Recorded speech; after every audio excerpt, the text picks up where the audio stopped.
Based on the number of stores added each year, Little Caesars is the fastest growing pizza chain in the United States. There's a lot of pizza chains out there, but I think we can all agree that there's... Back in my day, guys, it was fucking wicked.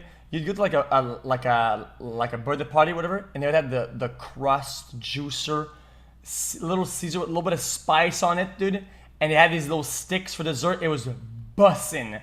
And then it just tastes like fucking dog shit.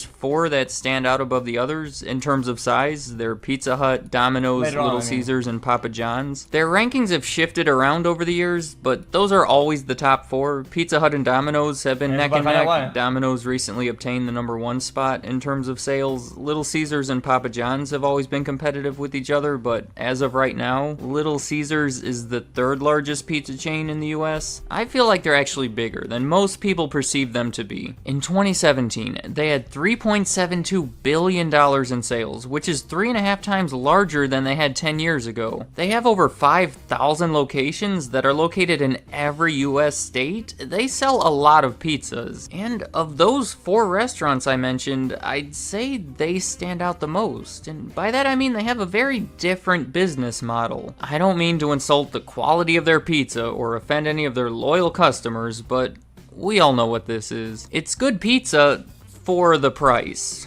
right? If I were to set out to buy the highest quality pizza in town, I'm not going to Little Caesars. Here's my hot take. I think Pizza Hut and Papa John's have the least amount of quality control and consistency over multiple pizza purchases of all pizza chains, especially compared to Domino's. Probably sooner go to Pizza Hut or one of those other 3. But if I want something quick and cheap, well, that's a different story. And that's saying something. The idea behind fast food in general is to be quick and cheap, and to be so far ahead of their fast food competitors in both areas, I'd say they found their spot in the industry. So I got all this large pie, and the crazy bread and the sauce for $6. What? That's unbelievable. Have you ever found yourself in a position where you need like 5 or 10 pizzas for a kid's birthday party or to celebrate after a softball game? It's perfect for that. But despite finding their place in the market, they've had some troubles, particularly in the late 90s and early 2000s. I would separate the existence of this company into 3 separate phases. From its beginning in the 1950s all the way until the early 90s, I'd group all that together into an expansionary period. Things weren't always perfect, but they were almost always growing. Then from the early 90s into the mid 2000s, that was shaky. Declining sales through most of it, and any increase they saw was minor and didn't really last. The final period was from the mid-2000s up until today, which again, they're back to expanding and back to success. I think we've outlined our rise and fall and rise again. Now what I'd like to do is try to provide some reasoning behind all of this. The first rise, going all the way back to the 1950s, there was a minor league baseball player named Mike Ilitch, who after 4 years in the league experienced a leg injury and was forced to quit professional baseball. A few years later, he and his wife Marion had saved up about $10,000 and used it to open a restaurant. Mike wanted to call it Pizza Treat, Marion wanted to call it Little Caesars, and they compromised by calling it Little Caesars Pizza Treat. Now that name's a little long, and it's easy to see how people would neglect to say the pizza treat part of it. Obviously that part was eventually dropped, but that was the first Little Caesars. After 3 years, they franchised a second location, and by the end of the 1960s, they were up to 50 of them. By the end of the 1970s, it was over 200, and this was a big part of their plan. Just open up a bunch of new restaurants, make them available to everyone, and get the name out there. The plan was put into full effect in the 1980s, over doubling their locations to 500 by 1984, and doubling again by 1986.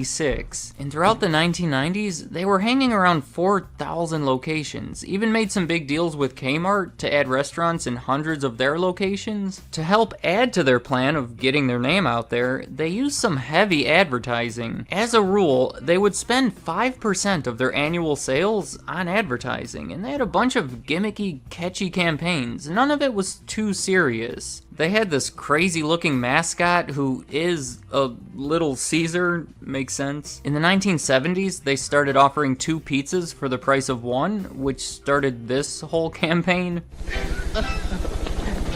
Little Caesar's Pizza, the very large value.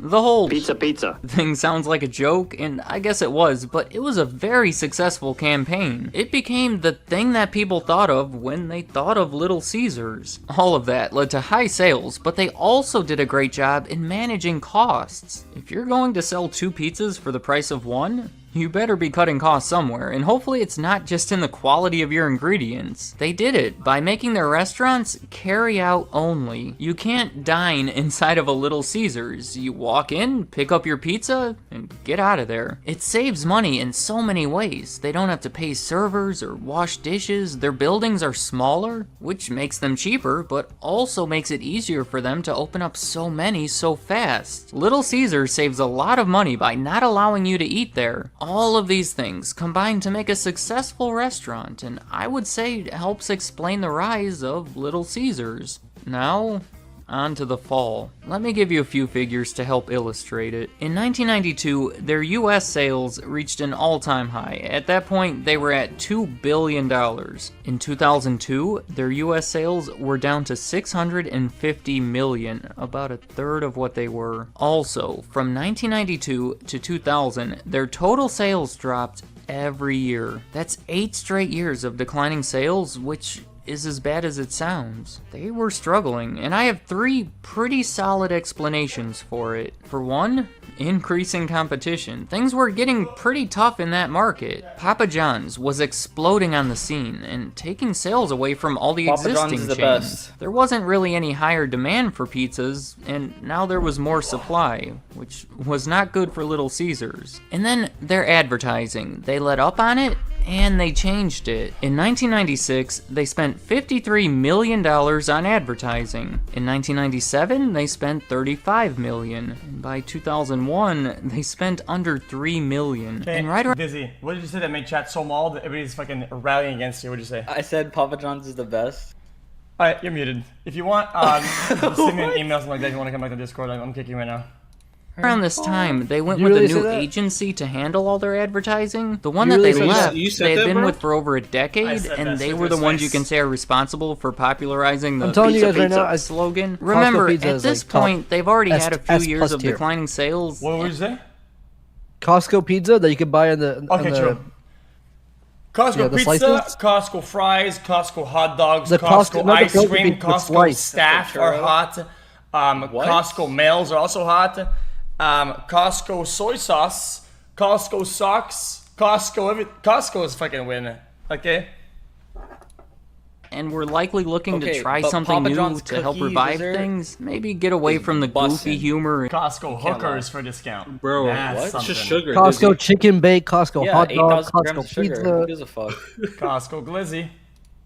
And start some serious advertising that emphasizes the value that they provide. I wouldn't necessarily say that's a bad decision. I actually think it's a pretty good idea, placing emphasis on the thing that separates them from the competitors, but here's the issue. They I were have a known for Costco those silly membership just ads. to go It was their order the food entire from there. image. It's one of the things I identified as making them successful in the first place. If they were going to drop all of it, they needed to replace it with something really good. Start a new campaign that the public now identifies with them. But it never happened. They didn't follow through with anything and sort of lost their identity. The franchisees didn't care much for this either, which leads me to my third reason for their fall. These are the people that run the restaurants, but pay Little Caesars so that they can use their name and sell their stuff. Obviously, the franchisees and the company need to work together. Well, during this time, they were not doesn't getting even along. sound like As me. I said, the franchisees didn't approve of all the inconsistencies in the advertising and elsewhere. Here's a quote from one of them. They say, "Part of the problem is how corporate has made 180-degree turns. We got into spaghetti, and they dumped that. They told us to dump the fountain service and get rid of the equipment, then they told us to bring it back. And they abandoned the Italian What'd you say, kitchen. Dizzy? Meanwhile, our competition keeps getting more and more fierce." It was just costly for them to keep up with all these changes. When the people running the restaurants are unhappy with the people telling them how Dude, to run the So restaurant, you can't tell me nothing, chat, guys.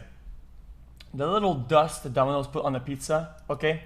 The slight spiciness and consistent good flavor of the marinara sauce in, and the good pepperonis and amount of cheese, they go hard. Domino's is dog. They go hard. Wait, you think Domino's is the best? Yes. Restaurants, Really? that leads to trouble. Further, What? Better ingredients, better pizza. Domino's. Papa John's is so oily. My brother, it is so Subbed for 2 oily. years That's already really away. the opposite. That's what Domino's is. Bro. I could Has take to the be- it has pizzas, drain them, and put it in the bottle, and I would have a more buck for my money as This olive guy oil sounds than for exactly the actual like pizza Dizzy. itself. Other evidence of this Like is in the year local places, 2000, you know. 250 of them filed a class action lawsuit. They claim that the company was forcing them to use low quality ingredients that were far too expensive, as well as, back to the advertising, they were being forced to pay 4% of their sales toward national ad campaigns that they just didn't think were effective enough to justify the cost. There was a $350 million settlement, and by the end of it, the franchisees would have more of a say in these matters. You can see how nobody was getting along here, and how that can be counterproductive for business. And finally, the happy Wait, part. that's like hundreds of thousands of dollars per location. The part where they rise again. That brings us to the most recent period. I already expressed how well they're doing. Here's the sales graph. So I'll get right to the reasoning. To put it simple, they fixed a lot of their issues. That ad agency that was inconsistent and seemingly hurting them, they got rid of it. They started some pretty effective new promotions, like their deep dish pizza in 2002, and in 2003, that was when they started their $5 one-topping large pizza. Remember how they almost eliminated their advertising budget by 2001? Well, they brought it back. In 2011, it was back up to $22.4 million. And the next year, they brought That's back their it. old slogan, Pizza. after abandoning it for over 15 years. I don't want to put too much emphasis on that. I think it's like fucking cosmic, dude. That like some of these pizza companies are making like $1 billion in revenue, or whatever. And these like 22 mil in advertising. You're like 22 mil. slogan, but it's been good to them. I mean, they brought it back in 2012. Just saying. As far as their issues with the franchisees, things seem to be better today. The settlement of that Pizza is consistently bad. There's no good pizza. that lawsuit helped resolve some True. issues. They started It's a only good managed because it's the only thing open at 2:30. Yep. And if you go to Toronto, there's two per block.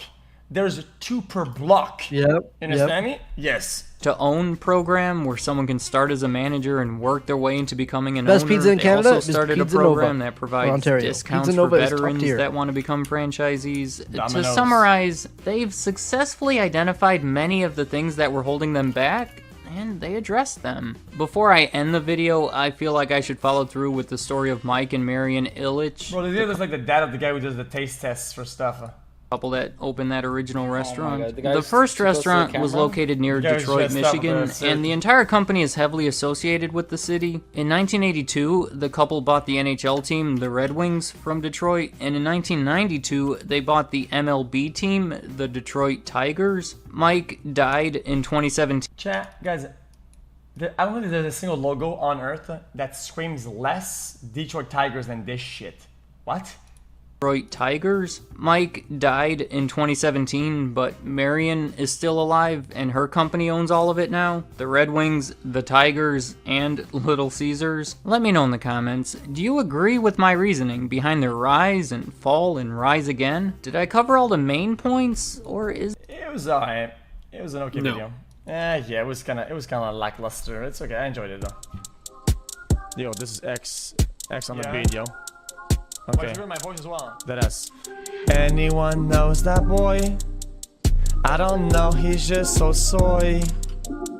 Anyone knows that boy? I don't know, he's just so soy.